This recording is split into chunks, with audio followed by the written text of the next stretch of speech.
Is up, everybody? Welcome to another episode of National Pastime. We've got our week one recap / week two preview for you. We're going down to one episode a week, so we're going to try to combine these and try not to go too long. Definitely going to touch on some of the major games from the previous week. We won't do everything, and then we will give you our picks for the primetime parlay, which this week includes 4 primetime games. We might sneak in a bonus pick or two for you, though. But to start, we usually go in order here with the primetime game, starting with Thursday night. We may get there depending on how long this conversation goes, but we have to start with the Monday night game. The Broncos ride into Seattle. Russ's return. He gets booed. I'll just set the table. You go, Jrob, and we'll go from there. All right. So I had this being the Monday night game, I had way too to think about this after the game and just overanalyze and overthink everything. So I break down here of all my thoughts that happened right after game, and then my thoughts now after I've a couple like sleeps. So right after the game, feelings after the game. I'm a clown for thinking Denver wasn't going to go 0-6 in Monday Night Football games. I'm a clown for thinking that they'd give the $250 million quarterback the ball on 4th and 5. I'm a clown for thinking Denver wouldn't need their starters to play preseason to get acclimated to a new quarterback and a new offense. I'm a clown for thinking a first-time play caller wouldn't struggle in week 1. I'm a clown for thinking 12th man wasn't going to be a factor against Russ. I'm a clown for thinking all this is going to be clicking by week 1. And most importantly, I'm a clown to thinking we stand a chance in the AFC West when the best 2 quarterbacks on the planet play in our division.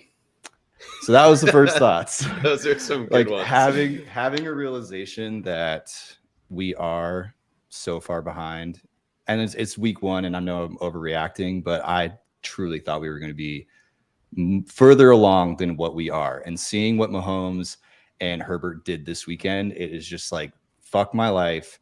This is our reality for the next 10 fucking years, and who fucking knows what's going to happen.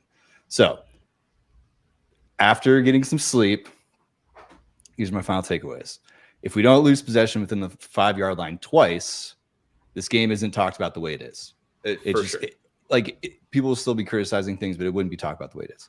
To be fair, though, and we'll get to this, but part of the reason I think that first fumble occurred was because of an overarching issue that I definitely want to harp on with Hackett and his play calling. But your point is valid, for sure. That he didn't give the ball to Lynch. I agree. Yeah, exactly. The game being on Monday night sure adds to the sting. If this was a 10 a.m. start, I don't think this would be getting covered the way it does. Play calling, better prep, and faster starts in games will come within the next weeks. So I'm not too worried about that. But what does concern me is how it already feels like it's about Wilson's brand and not really about winning. And it could be early signs of losing the locker room if players are just like, bro, all this guy gives a fuck about is this Russell Wilson brand, and it's fucking annoying. There's nothing worse than the best guy on your team being fucking annoying. So welcome to the last 5 years for Seahawks fans, by the way. It's concerning. And then Why do you think Carroll was like trying to chew his own face off? He's like, I just want this guy to shut up. I can't hear him in my ears if I'm smacking guns constantly. Dude, did you see how many former Seahawks were just like dancing on Russ's grave here's my last point. And here's my last point because of that. So this will be the best version of Seattle we get all year. It's like breaking up with your ex and going into the last few things at her place. You show up in sweatpants and she's dressed to the nines. Her friends are gassing her up like she won the breakup because of that final exchange. But deep down, you're going home happy with your stuff not being broken, and you know you'll be just fine. And you take her boyfriend out. Okay. So that to be a Seattle. They give major vibes of like they might go 3-1 or 4-0 to start the season, and then just absolutely like wheels fall off. Like same thing happened to Denver when Cuddy left. Kyle Orton, they went like 3-0 or 4-0, and then I think they finished 5-13. I think they went 5-0 and they won 6 games. Yeah, it was Josh McDaniels. Yeah. So that was rough. So that's my final takeaway. And then my last comment that I hate that I have to accept this, but does Denver make the playoffs this year? Probably not. And there's unfortunate still to say, plenty of time. there's still plenty of time for that. But I just don't think they can afford a slow start in this division. Yeah, it's a valid question. Toaster, I guess now that you've absorbed, thank you, by the way. I got Josh. it all out. That was great. What, like, I guess is your first takeaway from this one? It's what everybody's takeaway is that Russ went there to be the guy. And how is there not going to be strife in the locker room after week one? You say he's not the guy.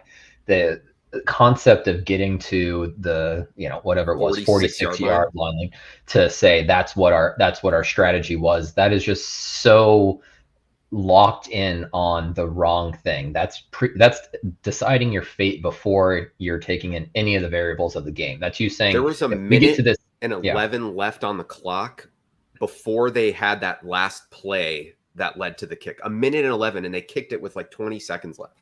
Russ was in the huddle. Yeah. Russ was in the huddle saying he was calling a play and just got. Is that you? Sorry, I lagged hard. You're I've heard that sound from you before. Don't worry. But Russ in the huddle calling a play, and you're taking something that has a 6% chance of winning versus him having better than 50% odds of converting the fourth down just to keep it in potentially a still really shitty field goal range. But that's you playing by what your own book is without taking in any of the other variables. That's you playing scared. That's you being a first-time coach and saying, I don't want to make the wrong move here. And when you play paralyzed in football, you potentially get paralyzed in football because you've got to have your head on a swivel, be ready to adapt. And he was just saying, this was my strategy. We were going to get to this spot, and if we got to this spot, that's the plan. Well, and even getting to that spot was by complete accident. As soon as Russ checked that ball down, I was like yelling. I was like, what are you doing? And if it wasn't for Javonte breaking a tackle, Javonte even kind of effed him by breaking the tackle because he got him to the 46. And then it's like, oh, shoot, I had a plan. Right. Now Hackett's like, oh, yeah, this is the target. I mean, the fact that regardless of how you feel about the whole like analytics movement and going for it versus kicking it and blah, blah, blah, blah, blah, there have been 2 kicks in the history of the NFL that were made from that distance or longer. Seattle is, and I hope Jeezy listens to this. Seattle is, for people that don't know, at sea level. So you're not getting the benefit of, the air in Denver or even places like Arizona. And it's just mind blowing that was the decision that was made, even after, like, I thought, okay, the play was coming in late. Like Russ said, they're trying to call a play. They ended up calling a timeout. And I'm like, okay, they still have 2 timeouts, which, by the way, Hackett used in like a meaningless. That was very cringy. Oh yeah. God, I forgot that should have been a takeaway too, because that is just digging your grave even deeper after a terrible decision that now. Oh, that's like Greg Schiano, like having his guys ram into the line. Like that was so bad. But so when they called the timeout, I'm like, okay, they still have 2 timeouts. They want to drop a play. They don't want to be up against the clock. And like, Russ has done this before. I thought it was still good. And to come out and kick, I'm blown away. Like my biggest takeaway was just how awful Hackett was. And I know it's his first game. This isn't like a sweeping, like, proclamation that he's a terrible coach. He's going to be a terrible play caller, all this stuff. But I will say, and this is coming off of 4 years of Matt Nagy, head coaches, first-time head coaches especially, that are first-time play callers, that is really difficult to do. And the fact that they were up against the clock so frequently on these play calls, in my mind, like, yes, being on the road in Seattle, the noise, all of that stuff played. That could not have been a worse stadium to go into if you're Denver with all of those variables. Like that, sure. That's probably the worst situation to get thrown into with no practice. But yeah, totally. But that put them in such a terrible position. Like that offense, that LaFleur, Shanahan, McVay offense is all about, getting set up, get some motion to, determine what the coverage is pre-snap. It's about setting yourself up and giving yourself checks at the line to get to other play calls and based on what you're seeing, and they gave themselves no opportunity to check out of anything. And like I said, the fumble, I think, was the offensive line being out of sync because they were trying to make sure that they got a jump at the goal line. It was Javonte Williams being out of sync because he's trying to make sure that he's going. And it was just a clusterfuck. On top of that, 12 penalties. Yeah, way too many penalties. I mean, same thing happened in the San Francisco game, 12 penalties. And that's like such a coaching thing. And maybe it's because their starters didn't play in the preseason and you chalk it up to that and it'll get ironed out. I'm not saying Hackett's a bad coach, but like there's just so many things that ended up like stacking on top of each other when you go back. Like I said, the 2 timeouts at the end and you're like, what the fuck was he doing? Well, I love the LaFleur tree that you're referencing right now, because when he kicked the field goal with 6 minutes left to go down by 1 instead of go forward, that's on his boy. 4th and 8, I was just like, okay, I'm starting to see some parallels here, and this might get exciting. 1 for the parlay because we're like, okay, now they got to get a 2-point conversion to make it hit if they inevitably go up by a touchdown. But I see them. They just, where that drive ended, they just were not impressive. And I don't blame them for kicking the field goal there, but just saying, hey, this is kind of where he grew up, what he learned, and he's sticking to it. And if your little black book says 46 yards, then damn, you better kick it at 46 yards. That, man. I mean, I guess stepping away from Hackett for a second, Russ played by all accounts fairly well in this game, right? I mean, played bad. Yeah. It felt like there was some disconnect there, which, again, I kind of feel like the pieces don't fit right necessarily. Russ was for sure at moments trying to run Russ's offense, and I think it looked disjointed. They hit the big plays that they needed to. Sutton and Russ are going to have a great connection for sure. So that didn't take long.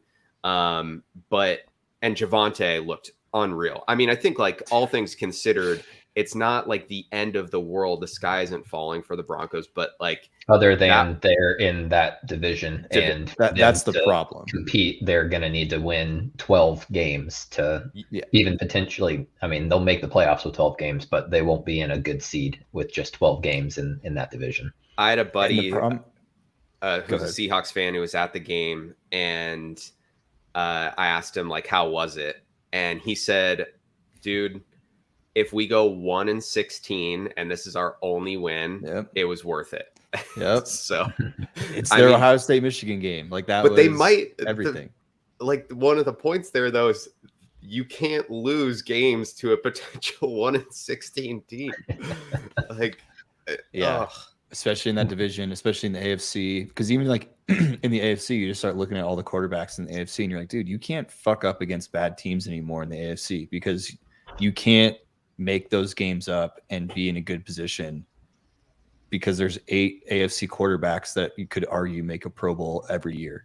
Maybe not 8, but like, you know what I mean? It's fucking no 8 because they all back out. So it might be 16 this year. Yeah.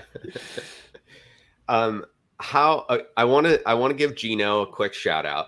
He definitely played better than I thought, but also I think we're like vastly overrating how well he played as a whole here. Like he came out of the gates hot, he stalled.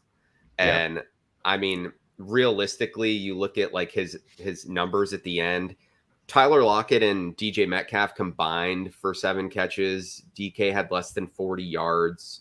Like their offense is going to have issues, and Gino basically needs to be perfect, dinking and dunking his way down the field for them to even have a chance. And even then, they scored 17 points. Yeah. Like, And he had a couple of plays that were very easily could have been turnovers. I mean, if Disley wasn't open to start that game 7-0, the entire environment in Seattle is completely different. With them going up 7-0, that game completely changed right there. I think that's when they finally said, we've got a chance. Our fans are actually in it. Like, it's one thing to boo Russ at the beginning of the game, but when he throws you down 14-0, you're just like, okay, yeah, we're just here for the beer and the good time, right? Let's watch our old boy cook. But once they thought that there was a chance, because I mean, it's not like Russ went down and answered, right? They kicked a field goal, they got a punt. They're like, hey, we're starting to feel this in the second quarter. We're still up. Yeah, I kept expecting like the momentum to switch. I was texting Josh. I was like, here it comes. Like, I hope they enjoyed like that little glimpse of hope because here it comes, and it just never came. Yeah, I mean, the Judy play like was huge, but fluky. I thought that's what was gonna like swing it, where it's like, okay, we broke the seal, like opened up the offense, but dude, those red zone turnovers will fucking kill you. I mean, proof in the Bengals game. Like, you keep turning the ball over, shit. Like, you're not going to get shit done. Doesn't matter how good you are. Doesn't matter what quarterback's on the other side of the team on the ball. Yeah, details.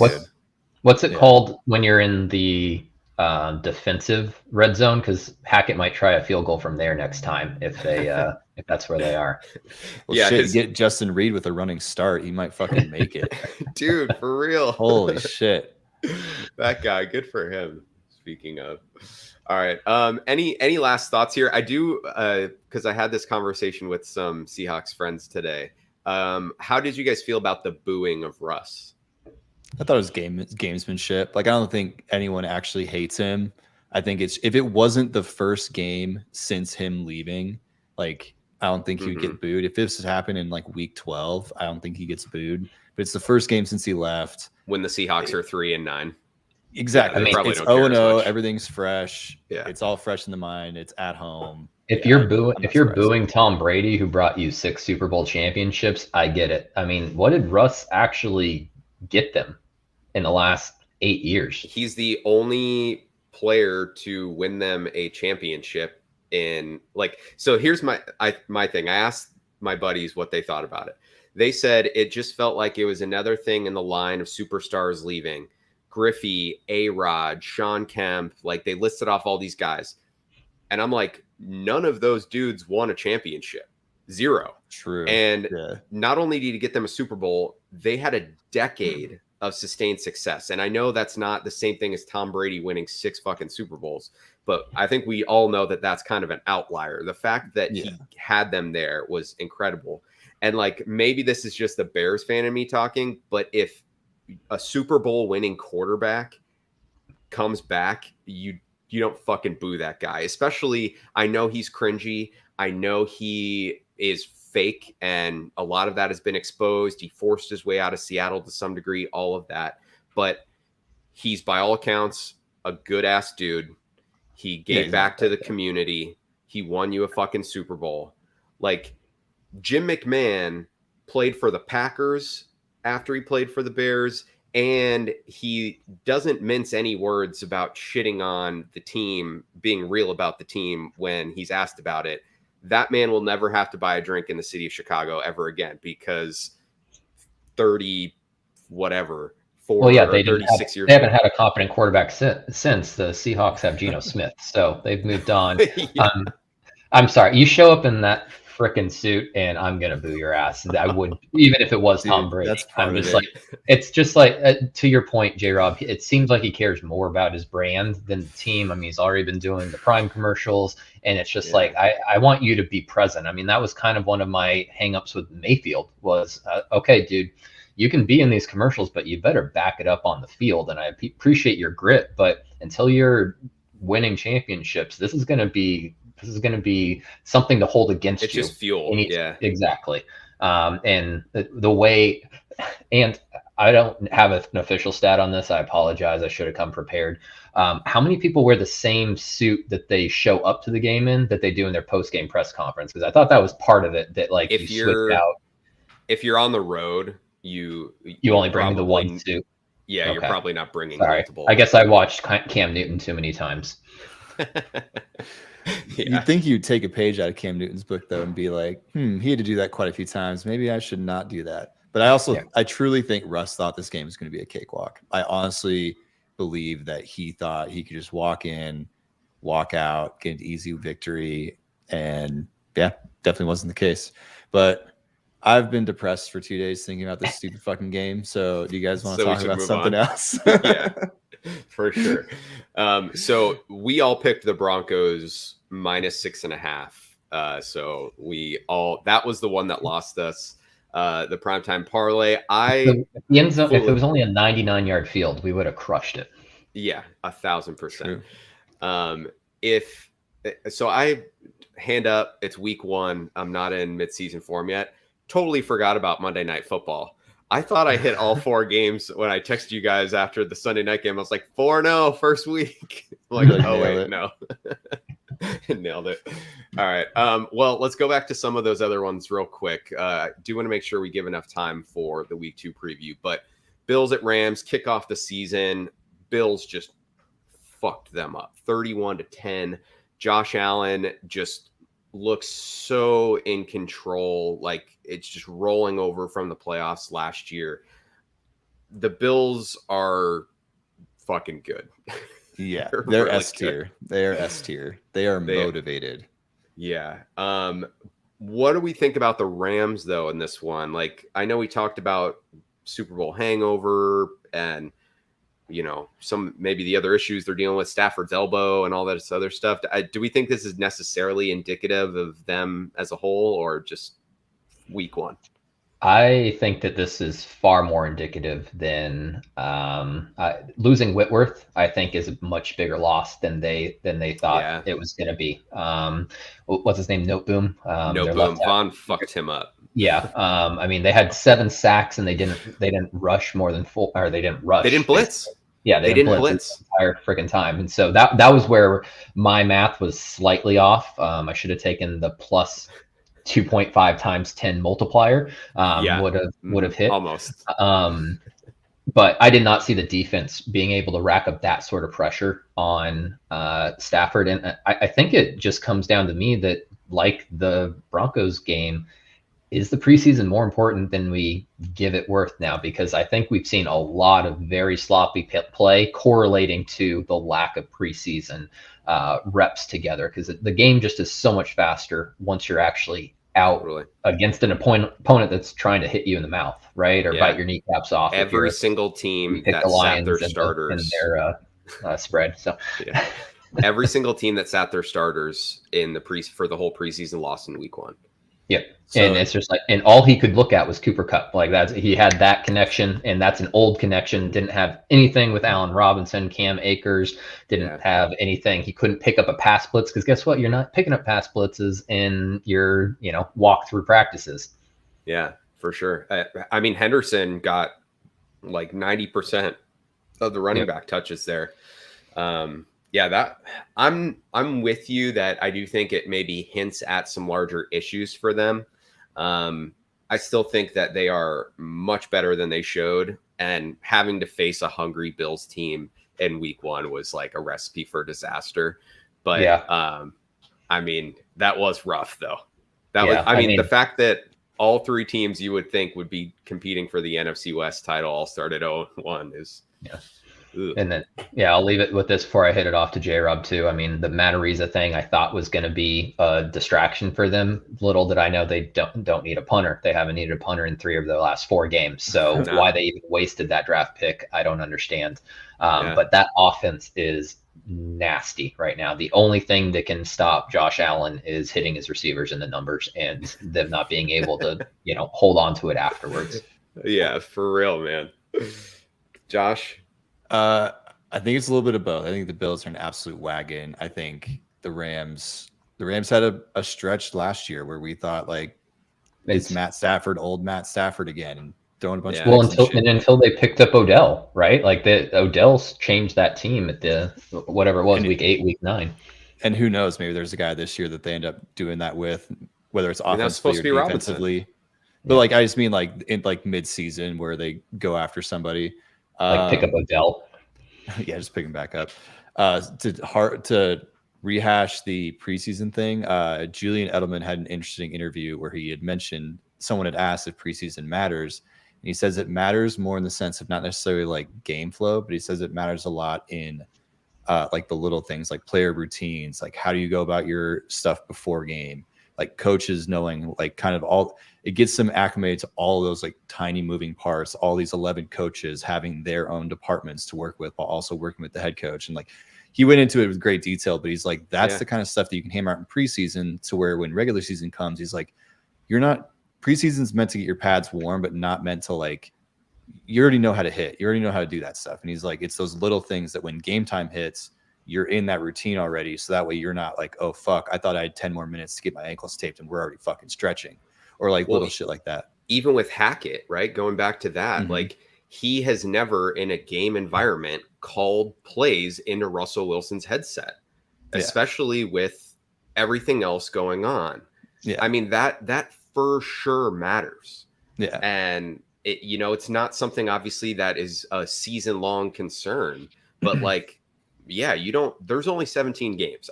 Maybe 18 next year. I don't know, but like, right? Yeah, you can't afford slow starts. And there's only 17 for the Broncos. Yeah, yeah. So it's it matters. I for sure think it matters. That's a great point from Edelman.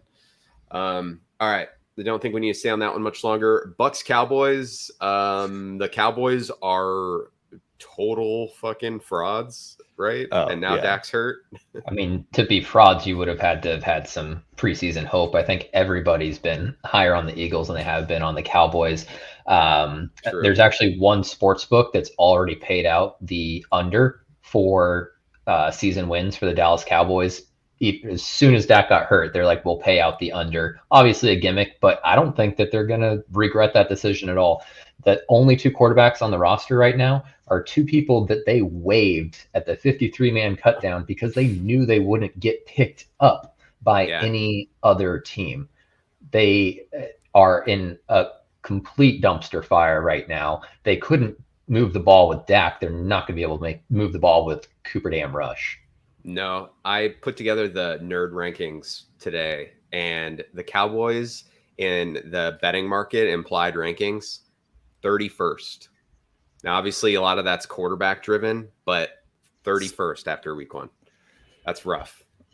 They're one of those teams that like retroactively tries to make proactive decisions. Like everything they do, it seems like they do like, it's like, oh, we had a workplace incident. We need to implement a policy to not have that happen again. It's like, why don't you implement a policy that prevents that like from ever being an issue? Yeah, from ever happening in the first place. Like, no. We just want to make sure that if they break their tailbone, there's going to be like a pad there. We're just going to put a pad there. It's like, no, just make them wear non-slick shoes. Yeah, but they're just like, no. We're the Dallas Cowboys. That's not what the Dallas Cowboys do. And everything they do just seems so, they're just shooting themselves in the foot over and over and over. The Zeke contract is going to be, they will never be good until that Zeke contract's done.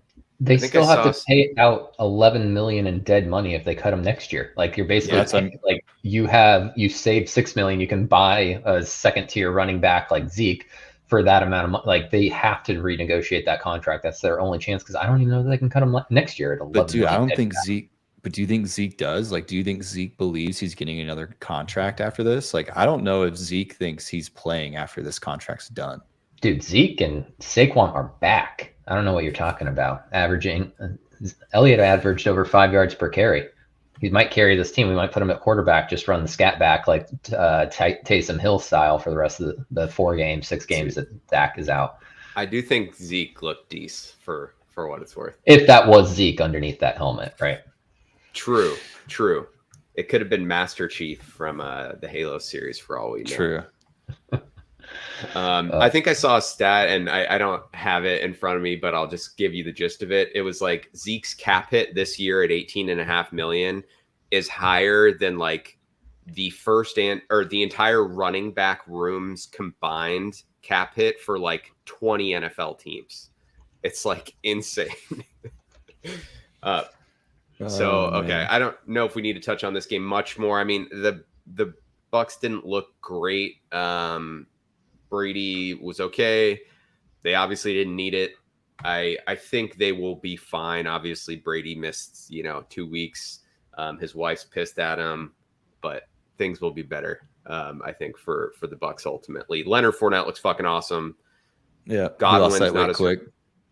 Yeah, Godwin's not as hurt as initially thought, which is good. Julio looks good. I think they're going to be fine. Yeah, I think they'll figure it out, but I was a little concerned by the lack of touchdowns, being held to what was it, four field goals in 5 attempts. They weren't able to punch it home, and maybe that is some offseason rust. I think we kind of saw that with the Broncos as well, right? Like that's when things get condensed. That's when you got to execute better. So makes sense, but ultimately I saw enough from Brady that I don't think that we're seeing the demise of him at least week 1.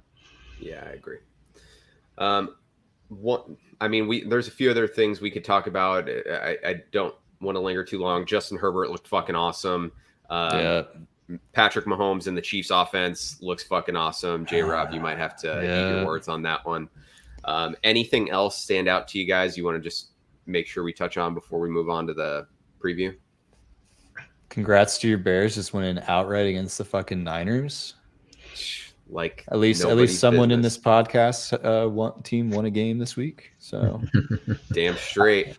I wish we could take more away from that game. For anybody that didn't see it, that was I don't know how they quite frankly played that game. If there are turf standards that you need to meet before pregame, I can't imagine that one meeting it. Considering those standards are void in Chicago. Yeah. No, but the new turf held up. The turf held up. There was no turf at foot level. That was the problem. They were walking on water the entire time. Right. But I mean, all things considered, the fact that they laid down new turf just a few days ago, it is new grass. I've learned a lot about grass this week, you guys. I thought it held up really nice. But no, I agree with you. Not much to take away. I mean, it was like just a total slog fest. I liked what I saw from the Bears, but we'll maybe get into some of those points when we get into the Bears Packers pick for this week. But yeah, the Trey Lance thing, I told you, if he's not 3-3 through 6, then there's going to be some trouble. And this isn't one that he was supposed to lose, and taking on the fiery Seahawks in week 2. So we'll see how it goes. The giant killers. Yeah. Quick question: are Aaron Rodgers and the Packers screwed this year, or is this just another week 1 we'll get ourselves right? Let's wait till we get to the pick for that game, maybe for that one. I do think the Vikings win the division. I already said that. But after week 1, after week 1, I feel like if you were on the fence, I think you could feel pretty confident about the Vikings winning that division, because I do think it's more concerning than it was last year when they got blown out by the Saints in week 1. Okay. Their problems are deeper for sure. But all right, let's transition to the week 2 games starting Thursday night. This is fucking awesome. What a great game to kick off Amazon's Thursday night slate. Plug. Chargers at Chiefs. Chiefs are 4-point favorites. Start with you, Toaster. Where are you going with this one? I've been high on the Chargers. I still like them for the division. I think after watching the lack of struggles by the Chiefs week 1, and the fact that the Chargers didn't absolutely decimate and dominate the Raiders, especially against that very poor line, I've got to play the age-old adage of I'll believe it when I see it with the Chargers against the Chiefs, even though we have seen it once or twice before. But that the powerhouse that the Chiefs showed against that standout Arizona Cardinals defense leaves me to think that it's going to be a high-scoring one. I think it has to be. I would pepper the over. I don't have what it is in front of me, but if it's short of 60, I think I'd like to take it. Yeah, I think it is 54 as of right now. So I think it'll be a high-scoring affair. I don't know if J.C. Jackson's going to be back, which will make it even harder. Keenan Allen is more than likely out. Not saying that Mahomes can't make the best with the talent around him, but the Chiefs, Herbert, the Chiefs just showed too much week 1 to say that we're taking on the Chargers and they're not going to win by more than a touchdown. Sorry, Chargers. I believe in you long term. Yeah. All right, Jrob. I kind of have to lean into me not accepting that Pat Mahomes is going to be good without Tyreek Hill, so I'm taking the Chargers +4. All right, that's fair. That's fair. I'm going to be stubborn until November. I'm allowed to change my mind in November, or not allowed, but I'm choosing. That's my timeline. I'm going to stick my foot in the ground, saying Mahomes ain't going to be shit without. Saying Mahomes ain't going to be shit without Tyreek is an overstatement, but the Chiefs will be 7-1, and he'll be leading the NFL in touchdowns, and then you'll be like, all right, fine. If that happens, I'll eat my words, but till then, no. Okay. There's no way. All right. There's a way, but there's no way. Fair enough. So yeah, Chargers +4. I'm honestly doing it just AFC West is probably going to be close. I know the Raiders didn't cover, but I think the Chargers being the projected division winner, I just like them +4. Getting more than the field goal. Yeah. Take them. It's solid. I mean, Herbert looked unreal. I'm with you, Toaster, that like you look at the final score a little bit and you're like, oh, really? Like that was it? Because Herbert just looked incredible. But I'm on the Chiefs here. Like they looked so fucking good.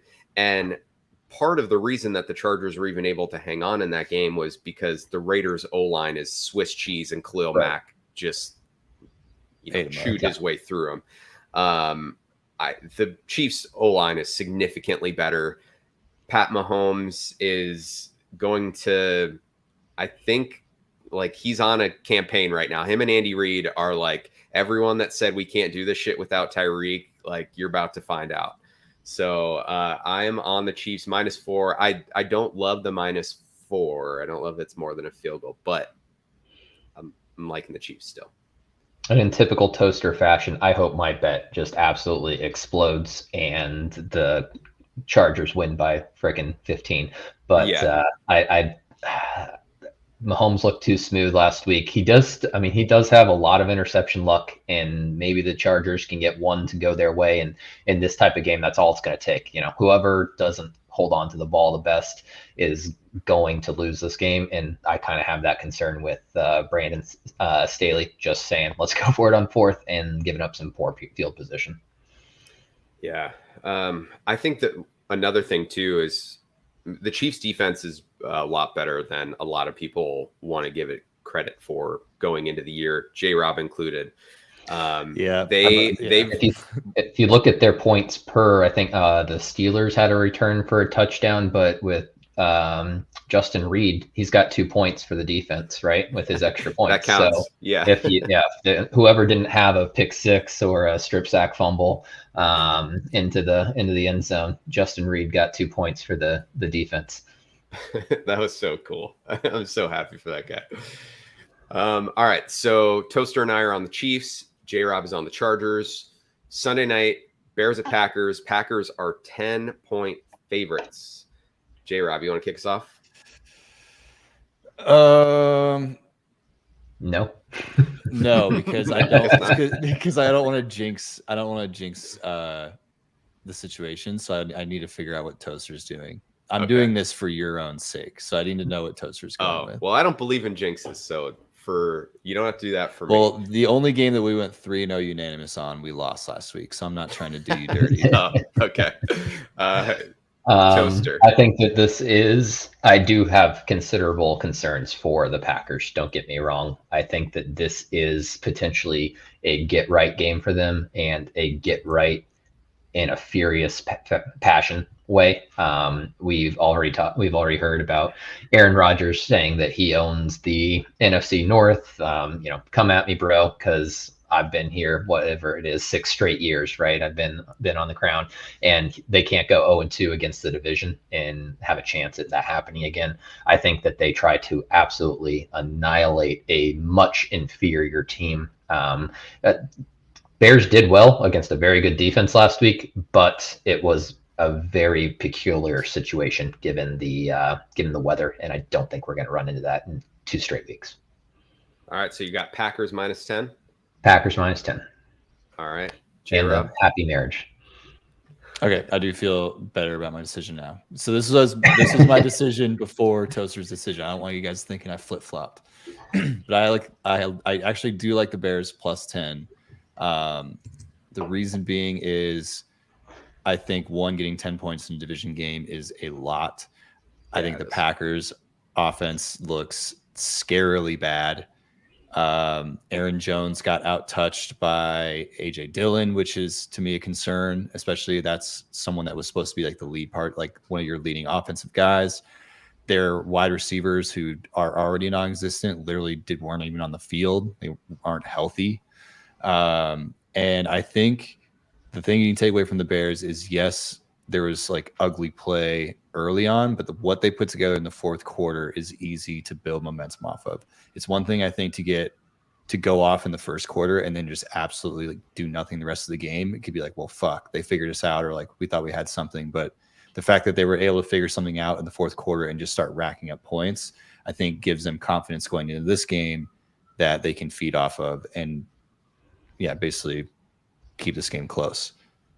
All right, so you're taking the points. All right.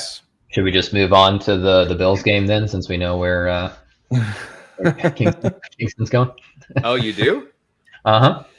Okay, so to your question earlier about the Packers, I think they have serious concerns with their receiving group. Like, for all of the shit that the Bears get about their skill position group and their pass catchers, the Packers might actually be worse and maybe have like a higher ceiling talent wise with guys like Christian Watson, Romeo Doubs, whatever. But that group looks bad. Rodgers is pissed. I know we've seen this before, but he does not have Devontae Adams to go back to and consistently win a one-on-one matchup every time it's available to him. So I think that's going to take some time for them to sort out. I think their offensive line is mostly because of injuries, but there was some inconsistent play from some guys you kind of expected to be better in week one. I think it's going to take them a minute to sort of get together, which is going to make things harder for Rodgers as well. That defense is still really good. I mean, I think to your point about the Bears going against the Niners defense and it being like, you know, kind of a whatever because of the conditions of the game, I think that helps the defense significantly. Like, Justin Fields legitimately couldn't grip the football in that game. So I think they're going up against a similar opponent in that sense from like a defensive standpoint, quality of defense. I can't pick against the Packers. I can't. I mean, Rodgers is 23-5 straight up and 21-7 against the spread versus the Bears, including the playoffs. He's won and covered the last 6 meetings against the Bears. He's 8-1 straight up and 9-0 against the spread versus the Bears after a straight up loss. I do truly believe, like in my heart, that the Bears cover this game, and I think that, like, seriously, there's just a weird feeling about this team. Not that they're going to win a shitload of games, but that they will fucking play teams tough. But the Packers aren't going to commit 10-plus penalties like the Niners did. In fact, the only team that committed fewer penalties than the Bears last week was the Packers. It's still Aaron fucking Rodgers. And Lambeau, Sunday night, I just no confidence. Maybe I'm just emotionally hedging here, but like I'm on the Packers. I'm on the Packers -10. So, you know, I don't know if that was expected or not, but that's where I'm at. So do you want me to go Packers -10 to really emotionally hedge here? Yeah, I'll jump on. Oh man, no, because it'll be good for one of us to win when the Bears inevitably win this thing outright. There you go. There you go. We'll see. So like last I checked, the weather, there was a chance for rain. Do we know? And it's obviously not going to be like it was in Soldier Field last week, but my understanding is it could be a little muckier, maybe. I don't know how that would factor into your decisions as well. Looks like it's supposed to be raining. I've seen Rodgers succeed enough times in poor weather that's not going to change anything for me. And to your point about Aaron Jones not getting enough touches in the first game, I think that that's why I'm okay with the spread, because this is an overcorrection game for them, and just say, let's pound the hell out of this team, and get right. Yeah, okay, we need Aaron Jones to get 2 touchdowns at this point. We'll give AJ Dillon 1, keep it even. But I mean, they didn't have a single catch from one of their big name wide receivers last week, and that's got to change. And even last week, I think that the entire flow of the game changes if Christian Watson catches that touchdown. I think that was absolutely demoralizing all around. And I don't think that I'd want to be on that sideline with Rodgers after that happened. And I don't think I'd be more willing to do better after hearing whatever scathing remarks happened. After basically just dropping a 75-yard easy touchdown. Yeah. Oh my God. I felt so bad for that kid.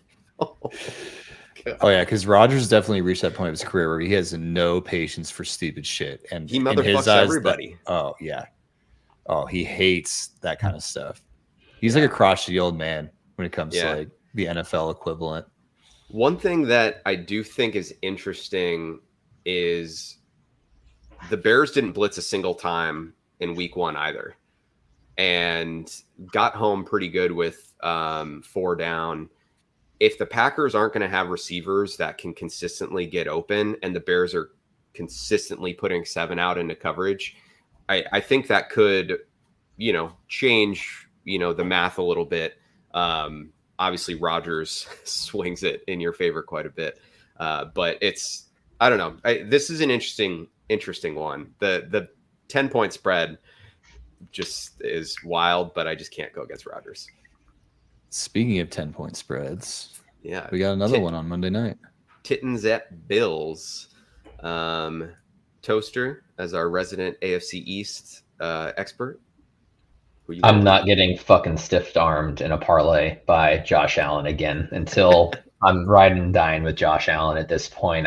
As soon as we watched that Buffalo game and then Tennessee lose to the Giants, I was like, what do you think the opening line is? And finding out at 9.5, I said, jump on that right now, because that is kind of the precipice, right? 9.5 versus 10 is a pretty big change. But the damn Bills haven't punted, like I said, in 3 of the last 4 games. The Tennessee Titans showed no way to stop anything from Saquon Barkley. Not that the Bills have a run game, but guess what? Josh Allen is a run game. He has a pass game. He probably frickin' would kick field goals too if he got Justin Reed opportunities.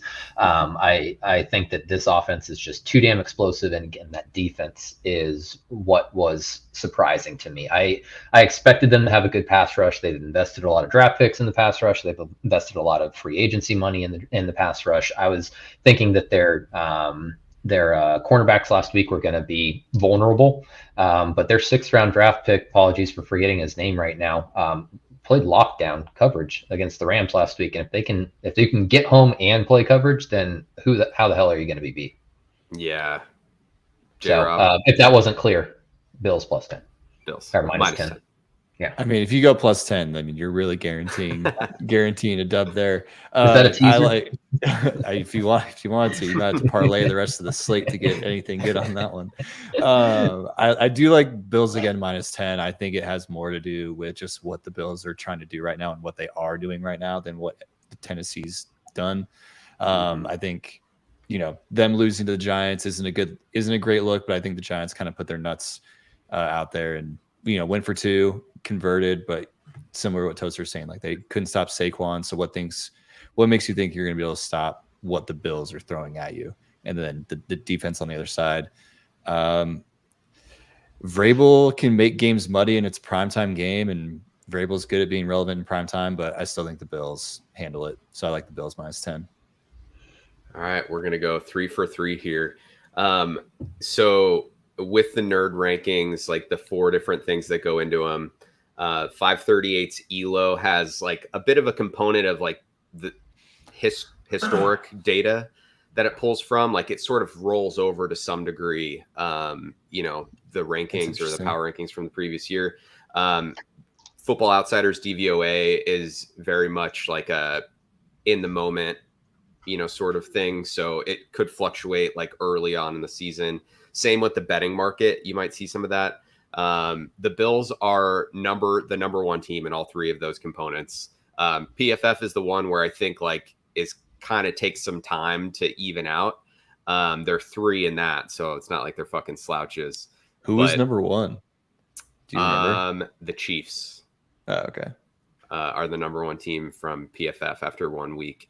The Titans are surprisingly the number 4 team, but they are 18, 14, and 19 in the other 3 metrics. So PFF's kind of the outlier there. I mean, I just think everything I've said about the Bills previously applies here. They are a fucking juggernaut. Josh Allen is a fucking alien, and I don't think the Titans have it in them to slow them down. So the Bills threw us a few stinkers last year. I don't think we're going to get a stinker from them quite yet. We're not going to 69 the Jags again. And we are not going to 69 the Jags again. So I'm going to also be on the Bills.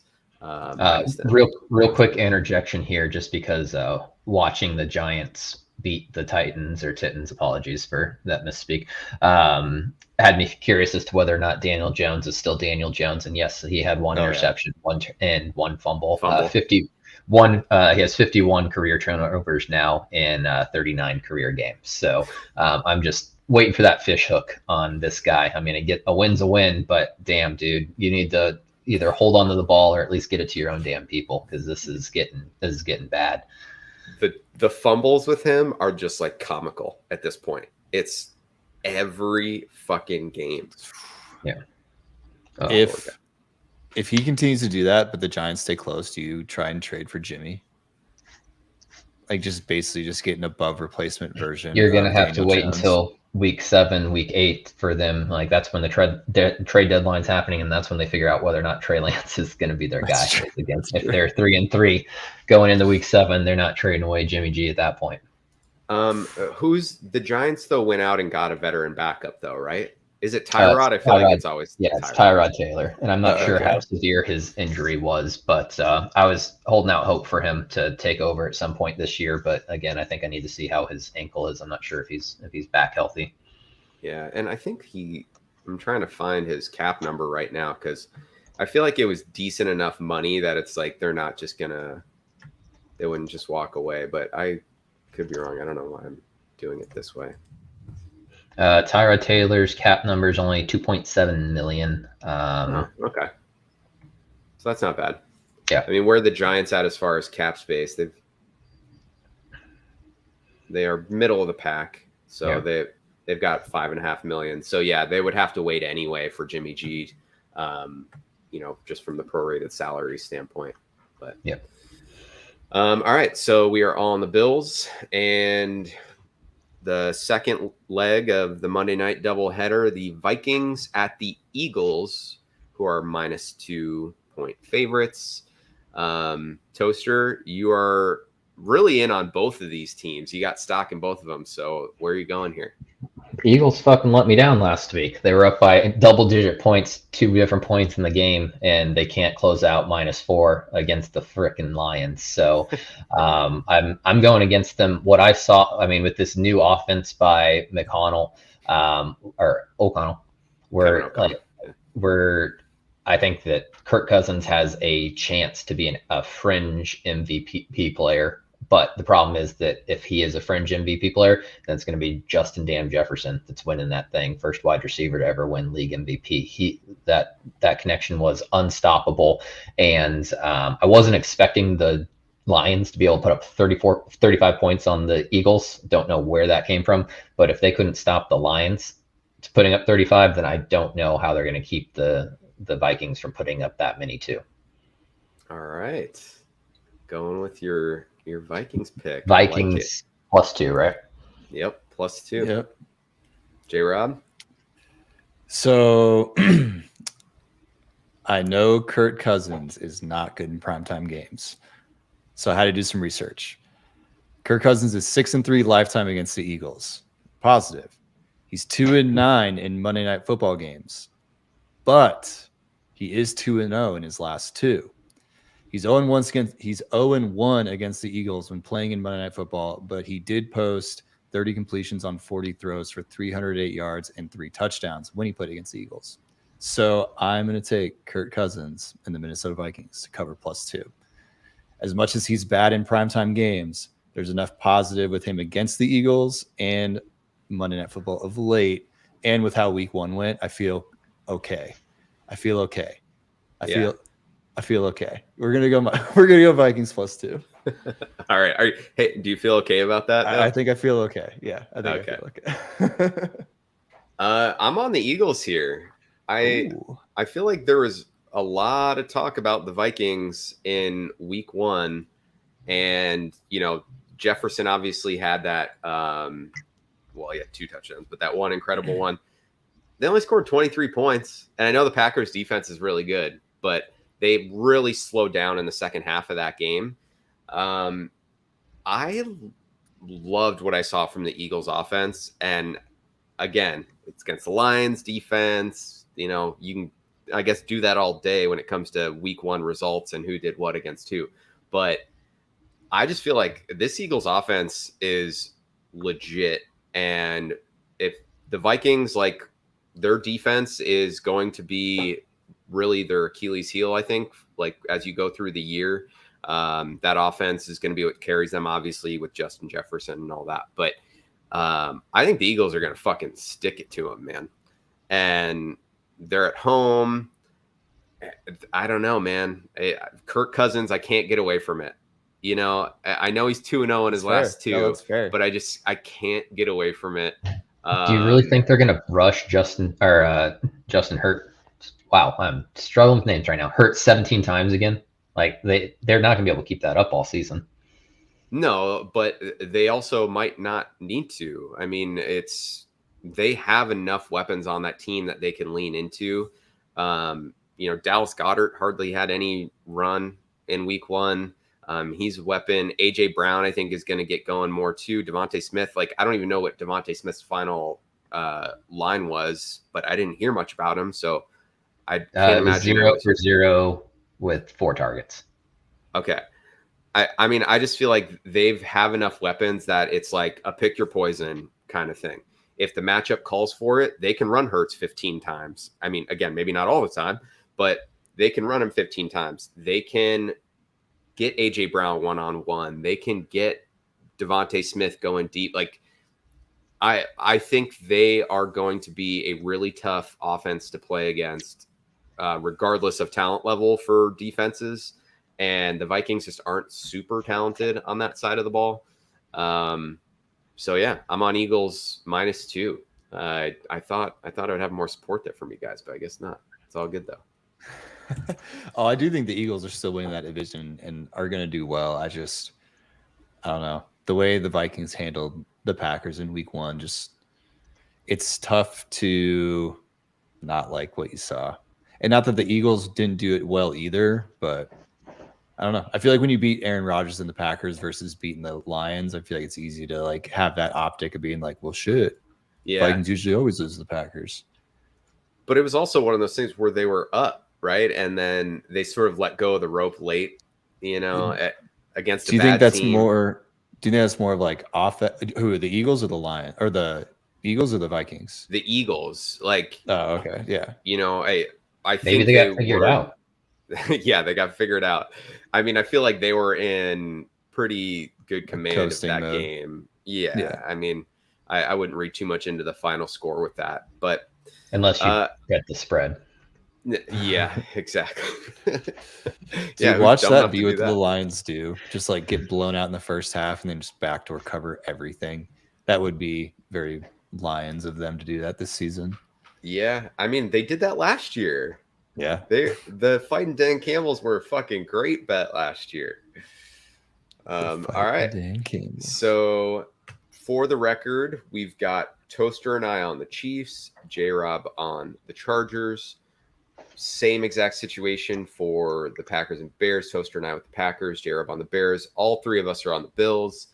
You 2 are on the Vikings, and I have the Eagles. So yes. Any other games before we get out of here that stand out to you guys that you want to maybe sprinkle a little bit on after looking at the lines? I really like Seattle +9.5. I think the way the Bears beat up on Trey Lance last week factors into my decision. I think that was an ugly game. He said his neck hurt today, by the way. He got his head pounded into the ground. Like, there were some hits where, like, even you're like, oh, shit. So I think the high of the Seahawks and the Niners, I mean, Eli Mitchell's down, and clearly Trey Lance is not where anyone thought he'd be, but he's not up to snuff anywhere close. So yeah, but I like Seahawks plus 9.5 in the division game when Trey Lance just got his ass beat and probably doesn't want to get hit more. And Seattle's probably going to look to want to do that. Yeah. Toaster, any games stand out to you? No, I didn't know we were going forward. I thought we were looking back. Tua still sucks. Tua still sucks. No, we can look at, the Cardinals Raiders is going to be a big one for both of those teams, right? I think whoever goes down in that game is potentially down and out in their division, just because I assume that they will be strong divisions even after watching Trey Lance week 1. Yeah, even though Geno Smith is currently the reigning NFC champion. Yeah. Jrob, are the Broncos going to cover 10 against the Texans?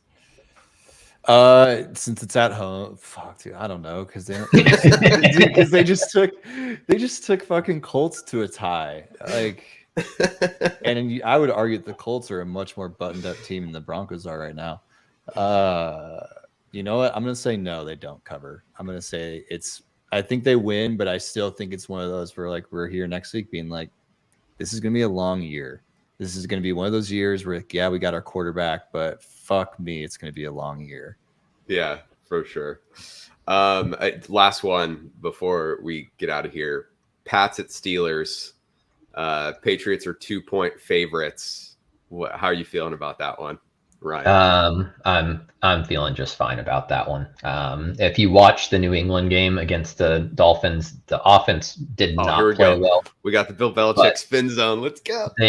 They did put themselves. I mean, they moved the ball. They haven't been an explosive team for years at this point. It hasn't been an offense. So once they have to execute perfectly, and once they get behind the down and distance, they just aren't able to catch up. But I do think that that first drive pass interference in the end zone ended up being interception. I think everybody was in agreement that was pass interference in the end zone.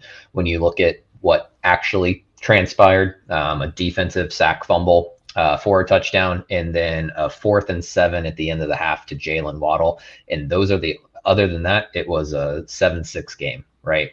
So it was not as bad as the score looked, and I think they'll find a way to get right. They always feel out the regular season, and they've got far too much talent on that team on both sides of the ball, in my opinion, to lose to a TJ Wattless Steelers team. Yeah. I think my concern really sparked a little bit more after hearing Bill Belichick make his comments and sort of making some excuses.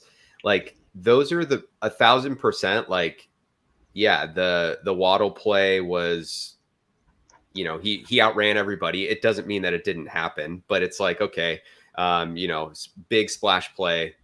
It happens every once in a while. But those are the plays historically, right? Like the 1 to 2 plays that like decide a game. Yeah. Or the things that Belichick was like always like, hey, yeah, these don't happen to us. Like, we are the ones that make those plays. And the fact that he's like brushing them off, those details, is like kind of whatever. It was closer than you think. That I was shocked to hear that. I won't lie, I was too. And I mean, they had a 4th and short that they jumped offside on, which they did early on in the year last year too. So they've lost that discipline edge that they used to have. I won't deny that at all, even if Bill Belichick will. Yeah. Well, at least McCorkle returned to practice and practiced in full today, so he is all right. But all right. We good to get out of here? Any last thoughts? One line I thought was generous in the sense of I thought it should have been bigger was the Ravens are only -3.5. And I feel like against the Dolphins at home. And so where's the money on that right now, though? Is that just like Dolphins fans just like pumping the line? I just thought the spread would be higher than that. I thought the Ravens. I heard Tyreek Hill bet on this game. But I love the Ravens at -3.5 too. Like, that's another one that at home, -3.5 against the Dolphins team that, they won, but I just don't think outside of that Waddle play, they didn't do anything that really stood off on the paper.